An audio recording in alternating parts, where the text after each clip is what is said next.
Good morning. Still November.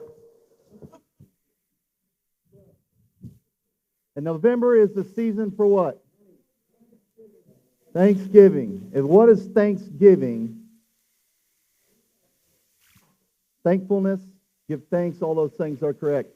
We said as a church we want to challenge you this November to think differently. Not think differently, but think differently. Even though those two go hand in hand. You see, they go hand in hand because thinking differently forces you to think about what you're thankful for differently. Which is why, as a church, we have provided you with this Thanksgiving binge sheet to help guide you into how to think differently. On week 1, we talked about joy and think this and not that.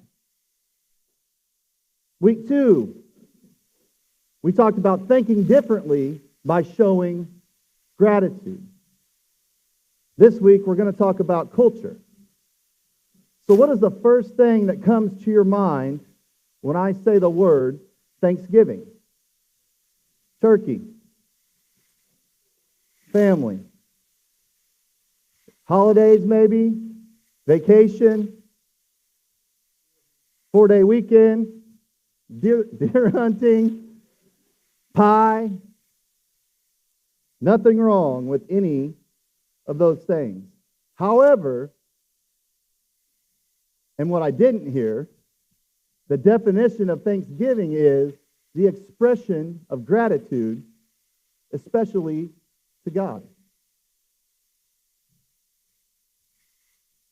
So I wonder how many of us, when we think Thanksgiving, we think giving God gratitude for a blessing.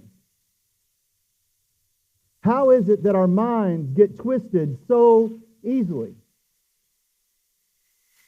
I think it's because if we ain't careful, we become a product of the culture that we live in. If God hadn't blessed, we wouldn't have Thanksgiving. But we live in a culture where we worship the holiday more than we worship the Creator.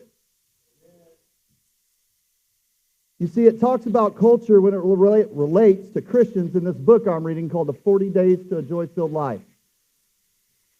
And on page 137 it says, "For too many followers of Christ follow the culture instead of wisely guarding their hearts and feeding their minds. They take a very casual and impulsive approach to what they read, watch, and listen to an ongoing basis. Their mental diet differs little, if at all, from their secular counterparts. And since they, like all of us, soak up their surroundings, they ever so gradually absorb the culture's fashionable worldview and corresponding value system. You see, our minds are like sponges. They soak up whatever we see and whatever we think about. And then when that sponge gets full, it starts to pour out what we've absorbed. What we let into our minds influences, sways our beliefs, our values, our expectations, and our actions. Nothing comes out of your mind but what you put there first. Proverbs 4:23 says, "Above all else, guard your heart, for everything you do flows from it." You see, the environment you put yourself in becomes your culture. Let me say that one more time. The environment you put yourself in becomes your culture. The culture in America has changed rapidly and is quickly becoming just like the Bible said it would. And at some point, we have all fallen subject to that at some point. Correct? So church, if we're going to be successful at thinking differently, we have to take control of what we see and what we think about so that we can change our culture. So Josh, you mean to tell me if I change my culture, then we could change the world? No. That's not where you start. You see, I have lived with Josh Tellefsen long enough to know changing the culture needs to start in your home, in your relationships, especially with your children, in your workplace, and even in your place of worship.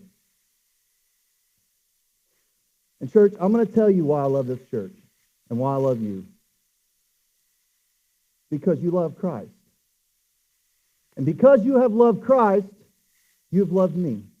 Since the very first day I walked through them doors of Crossroads Church, that time it was Temple, you guys have loved me.